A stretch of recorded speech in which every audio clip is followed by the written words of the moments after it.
Marking रहा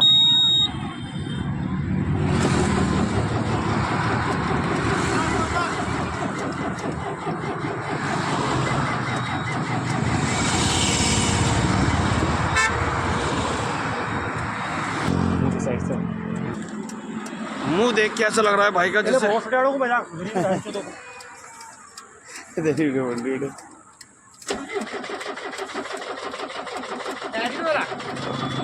तो guys इसी के साथ हमारी गाड़ी का डीजल ख़त्म हो गया है और मैं और जतिन डीजल भरने जा रहे हैं।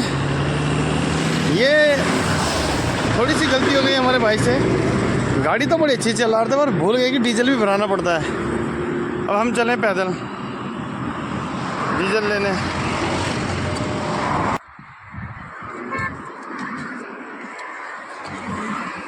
गाड़ी हमारी बीच रास्ते में रुक गई है और मुझे डीजल के लिए बड़ा दूर भेजना पड़ा।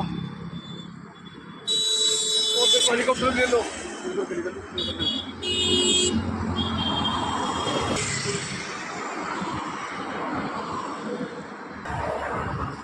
डीजल खत्म हो गया तो हमने दोनों जगह डीजल भरने जा रहे हैं हम।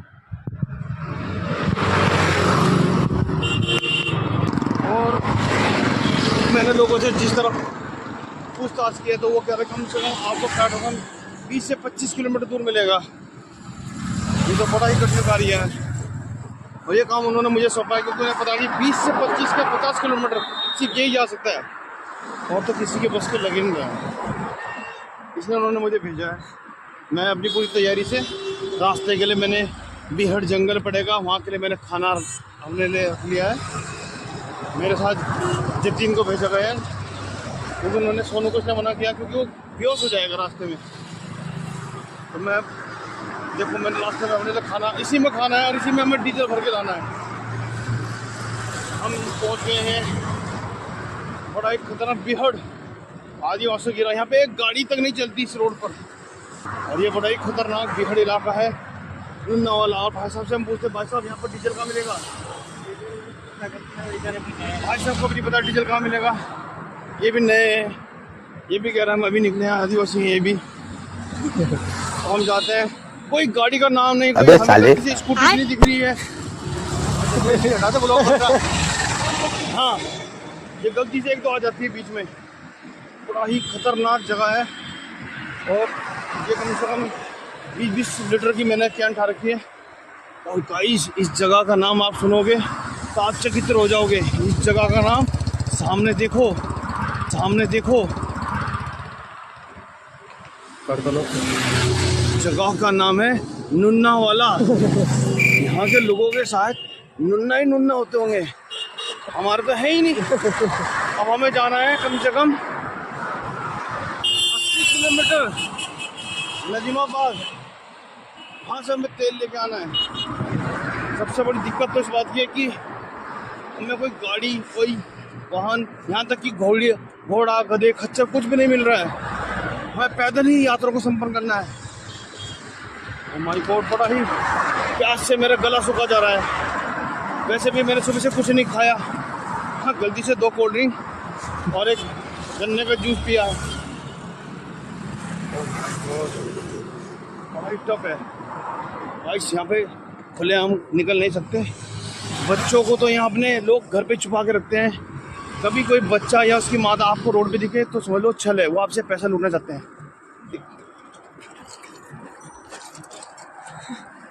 तो गाइस हम इनके झांसे में नहीं बचे, अगर इनके झांसे पड़ते तो हमें लूट लेते। मेरे गले में जो चैन है शायद ये मुझे खींच लेते। ये धागा है। बड़े खतरनाक यहाँ पर जानवर दिख रहे हैं मुझे। रास्ते में मुझे एक जिराफ गाड़ी को रोक के कुछ, मुझे लग रहा है गाड़ी को कुछ छेड़छाड़ी कर रहा है। जिराफ दिखाओ, एक काला सा जिराफ बड़ा ही खतरनाक लग रहा है। ये प्रजाति अब हमें दिखती नहीं, बहुत ही दूर है। हमें यहाँ से ये डीजल आना है, बहुत दूर आ गए हम निकले थे प्रेमनगर से और हम डीजल भरने के लिए पहुंच गए हरिद्वार, मात्र 34 किलोमीटर।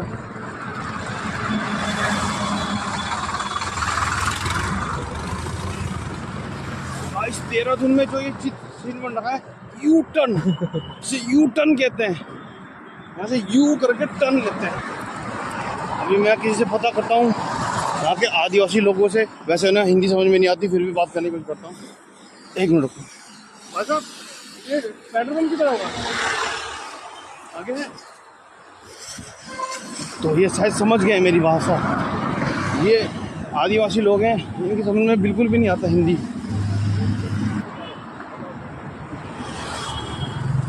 कुछ लोग तो मुझे बार बार ऐसे घूर के देख रहे हैं, शायद उन्होंने 6 पैक वाला कोई आदमी देखा ही ना हो, शायद इनके जिम अभी पहुंचा ना हो।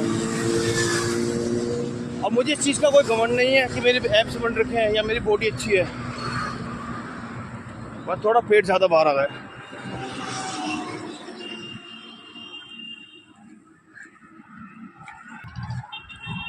यहाँ गाइस अभी ई रिक्शा भी नहीं पहुंचा है, आज भी यहाँ घोड़े खच्चर ही चलते होंगे। पर ये गलती से 2-4 लग्जरी कार देख के मेरा मन भ्रमित हो रहा है, या इनकी है चोरी की है। देखो देखो लुक लुक लुक, शायद हम समीप पहुंचने वाले पेट्रोल पंप के। Oh my God, thanks God, petrol pump हमें दिख गया है। ओ माय गॉड,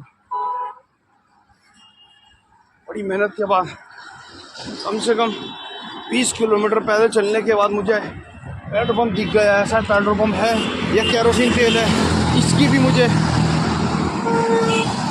संभावना मुश्किल लग रही है।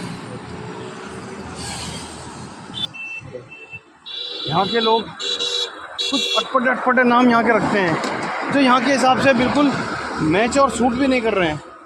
जैसे लिख दिया है यहाँ पर हरियाली रसोई, और भाई साहब हरियाली तो मुझे दूर दूर तक कहीं दिख नहीं रही है, कंगाली दिख रही है जो हम हाथ में लेके घूम रहे हैं। गुस्सा आ रहा है गाइस, गुस्सा आ रहा है। वो देख रहे थे और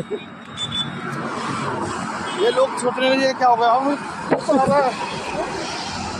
पैदल चल के 25 किलोमीटर पैदल चल गया हूँ मैं। ये एक आग का काना डिपर वाला विक्रम जा रहा है भाई। ओ माय गॉड, ओ हो, यहाँ पर तेल खत्म होने का कारण मैं अब समझाऊँ। ये तो मेरे भाई के ससुराल से मिलता जुलता ही इलाका है, बनिया वाला, क्योंकि वो भी बनी है और ये भी बनिया वाला।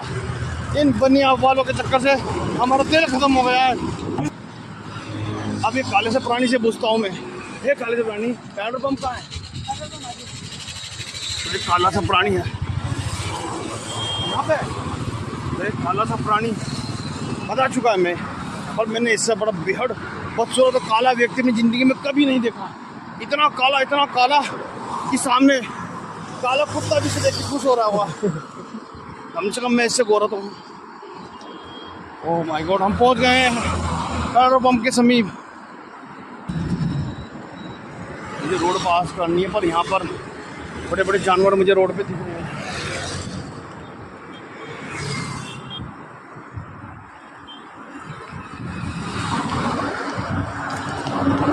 तो गाइस मौसम की गड़बड़ी के कारण और ये आंधी तूफान के कारण हमने वीडियो रोक दी है, और हम कम से कम 80 किलोमीटर आ गए हैं। 80 किलोमीटर के बाद हम पहुंच गए हैं पेट्रोल पंप के समीप। और यहाँ पे पेट्रोल वाले भैया से हम विनती करेंगे, क्योंकि पैसे तो हम पे है नहीं, हम उससे डीजल ले सकें, हम उसके आगे हाथ जोड़ेंगे, अनुरोध करेंगे कि हमें गाड़ी के लिए वो दे दो, वरना हमारे कुछ नवजात बच्चे वहाँ पे बैठे हैं। हम चल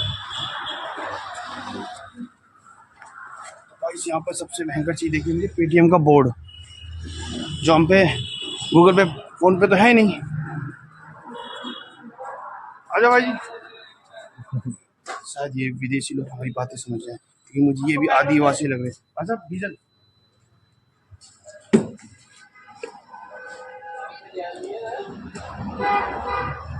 मुझे इनकी भाषा में बात करना पड़ेगा। 900 तक का, कितना? 900 तक। डीजल कितना दे दोनों?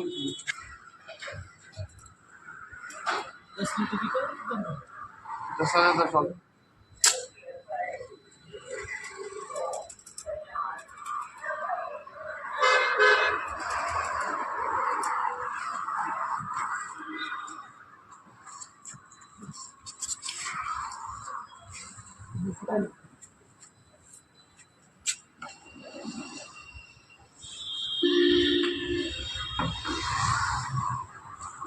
हमें डीजल मिल गया है और 80 किलोमीटर चलने के बाद तो मेरे तो हाथ पैर कांपने लग गए हैं।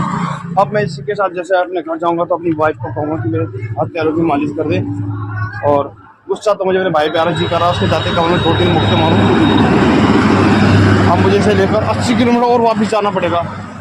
तो मिलते हैं अभी हम आपको सीधा अपनी गाड़ी के पास। अब मैं 80 किलोमीटर दौड़ के जाऊँगा।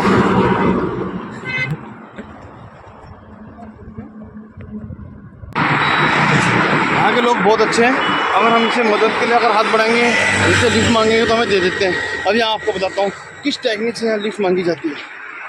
एक minute wait and watch. Lift लेता हूँ और कैसे मुझे लिफ्ट देते हैं, ये तकनीक मैंने अपने गुरु से सीखी थी, मेरे गुरु राजू लांडा जी से।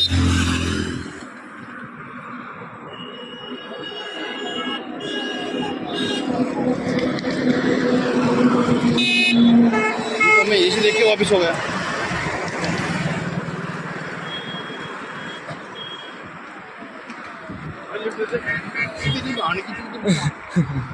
नहीं दे रहा है ना, फिर ऐसी असली बात आप बोलनी पड़ती है हमें।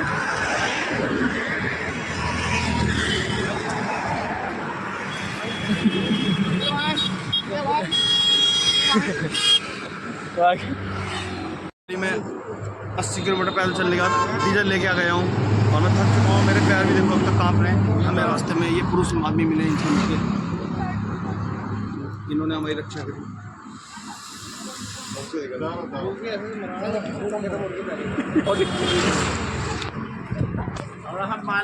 रास्ते में जीजा जी ने हमें बचाया है और फूक मार के जिसने गाड़ी में तेल डाला उसकी खुद की फूक भी खत्म है भाई। जान इतनी कर ले, टेम्पो ट्रैवल पीछे धकेल दिया मैंने। हाँ धकेल दिया था इसने, पर इसने टट्टी थोड़ी पैंट में कर दी है। अभी भी पीछे थोड़े छोटे छिंटे से लग रहे हैं। बड़ी मुश्किल से हमने बड़ी मेहनत के बाद ऐसे भरा है। 80 किलोमीटर चल के आया हूँ मैं भाई, तेरे पे खाली फूक नहीं लग रही। और ये देखो हमारे यहाँ नाइजीरिया के लोग भी पहुंचे गाड़ी में, इसे दिखाई कर लो।